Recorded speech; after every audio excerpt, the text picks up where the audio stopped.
Mən də hər birinizi təkrarən salamlayıram. Festivalda iştirak etdiyim üçün olduqca şadam. Azərbaycanın görkəmli bəstəkarı, Milli Bəstəkarlıq Məktəbinin layiqli nümayəndələrindən olan Fikrət Əmirov, musiqi tariximizə bir çox parlaq əsərlərin müəllifi, milli mədəniyyətimizə yeni nəfəs gətirən bəstəkar kimi daxil olub. Onun musiqisində ideya məzmununun dərin və zəngin olmağı ön planda dayanıb. İnsan hisslərinin təsvirini yaradıcılığında mənalı şəkildə əks etdirib. Xalqın musiqi təfəkkürünü elə dəqiqliklə dərk edib ki, bu keyfiyyətlər bəstəkarın musiqi tərzinin elementlərini çevrilib. Yaradıcılığının ayrı-ayrı dövrlərində müxtəlif mövzularda yaratdığı mahnı və romansları musiqi mədəniyyətimizin parlaq incilərindəndir. Onun vokal yaradıcılığı, söz və musiqinin vəhdəti, parlaq melodiya və təravətliyi ilə özünü cəlb edir.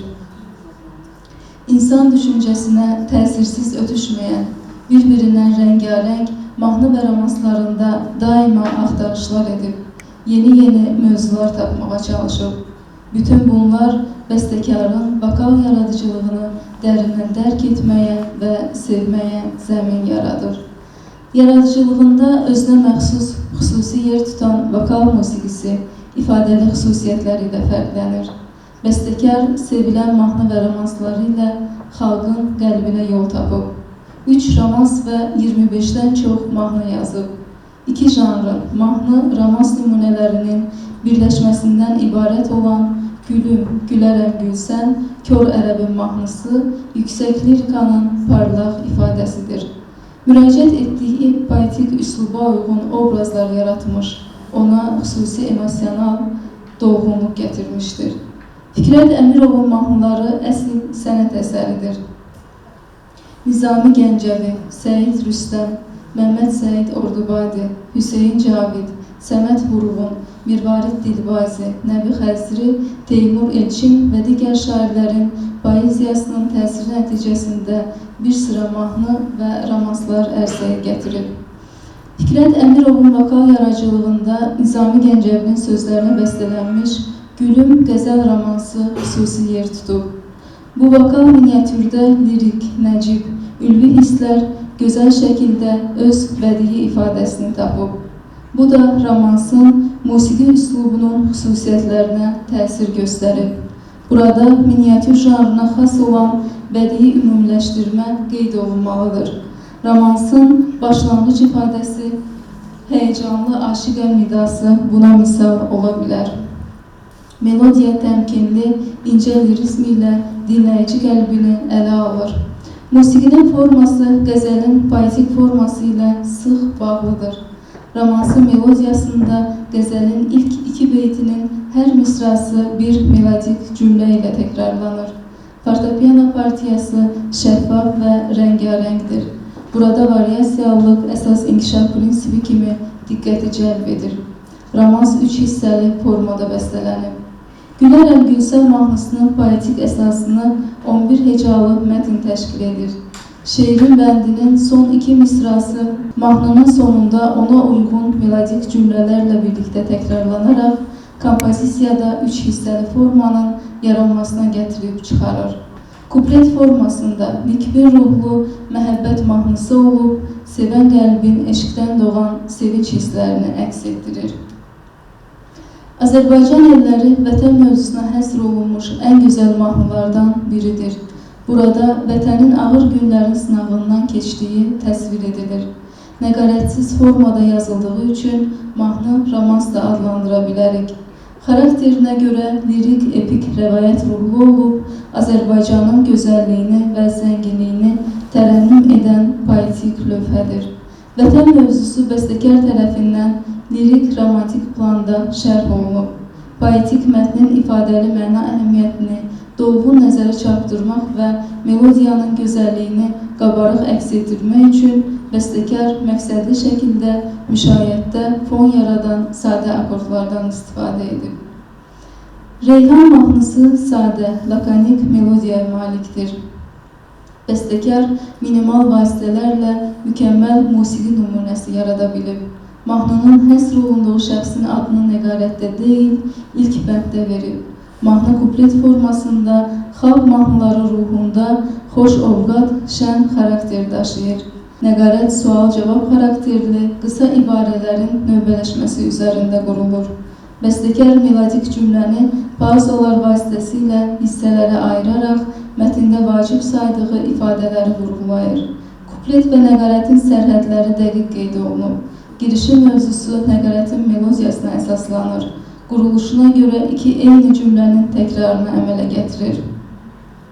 Neyləmişəm mahnısı lirik oynaq xarakterli xalq mahnıları ruhundadır. Müşayiət akordlu fakturaya nəqarətin ilk cümləsi SGH əsaslanır. Nəqarətin quruluşu iki hissəli olub, sonluğunda Bayatı Şiraza qayıdış özünü göstərir. Aslanın mahnısı lirik məhəbbət xarakterlidir. Bu mahnının mətn mövzusunda bənzətmələrdən istifadə olunub. Nəqarət təkrar quruluşlu musiqi cümləsinə əsaslanır və xromatik hərəkətə rast gəlinir. Göy-göy mahnısı lirik oynaq xarakterə malikdir. Melodiyanın harmonik özəyi müşayiətdə saxlanılır. Mahnının xüsusi nəqarəti yoxdur. Melodik quruluşun təkrarlanması nəqarətvari sözlərə əsaslanır. Saqinin mahnısında əvvəldən sona qədər qəmgin melodiyanın təzahürünü görürük. Bu həzin mahnıda yuxarı notlardan geniş istifadə edən bəstəkar sanki insanları çağırışa səsləyir. Musiqi və sözlərin dərin ifadə tərzi mahnının təsirli olmasına imkan yaradır və sonda daha bir lirik, həzin Mən səni araram mahnısı diqqətə layiqdir. İnsanın hisslərini dərindən açıqlayan bu mahnıdakı kədər və səmimilik dinləyici qəlbinə yol tapır. Mahnı öz melodik quruluşuna, fakturanın xüsusiyyətlərinə görə romansa yaxındır. Şəffaf, zərif müşayiət fonunda verilən melodiya daxili emosional quruluşlu frazalardan ibarət aydın, sadə kompozisiya yaratmışdır. Melodiya ilə harmoniyanın sıx vəhdətini görürük.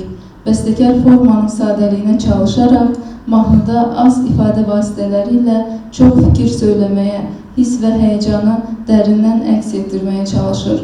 Buradan da harmonik dilin mürəkkəbləşdirilməsi özünü qabarıq bir özə verir. Kuplet nəqarət formasındadır. Sonda işlədilən cümlələrin təkrarını eşidirik. Nəqarət sual-cavab xarakterli qısa kəlmələrin növbələşməsi üzərində qurulub. Fikrət Əmirovun nəzərdən keçirdiyimiz mahnı və romanslarında instrumental müşayiətin rolunun artdığını görürük. Vokal partiyada melodiya o qədər geniş inkişaflı olmasa da, fortepiano partiyasında musiqi materialı inkişaf etdirilərək kulminasiyaya çatdırılır. Musiqi dramaturgiyasının hərəkət verici qüvvəsinə çevrilir. Fikrət Əmirovun yaradıcılığı dərin köklərlə milli musiqi mədəniyyətinə bağlıdır. Xalqının musiqi irsi onun yaradıcılığının əsas qaynağı olaraq üslubuna çevrilmişdir. Sözsüz ki, mahnılarının hər biri ayrılıqda xüsusi yerə sahibdir. Milli ruhda yaratdığı yaradıcılıq nümunələri bəşəriyyətin dərk edə biləcəyi səviyyədə dayanır. Mahnılarının sevilməyini bəstəkarın milliliyə bağlılığında, sənətinin füsunkarlığını onun xalqa, vətənə sevgisində görə bilərik. Xalq üçün yazıb yaratmaq, onunla birlikdə nəfəs alıb işləmək sənətkar üçün ən böyük səadətdir, deyə vurğulayıb Fikrət Əmirov. Sənətkarın ömür yolu, yaradıcılığı onu dəyərləndirən hər kəsin diqqət mərkəzində dayanır. Qeyd edim ki, musiqi sənətindəki ilk başlanğıcım Gəncə şəhərində yerləşən bir saylı musiqi məktəbi ilə başlayıb. Daha sonra Bakı Musiqi Akademiyasında buraxılış işimlə Fikrət Əmirovun yaradıcılığını əks etdirən mövzu olub. Bu gözəl təsadüfdən olduqca şadam. Dinlədiyiniz üçün hər birinizə təşəkkür edirəm. Sağ olun.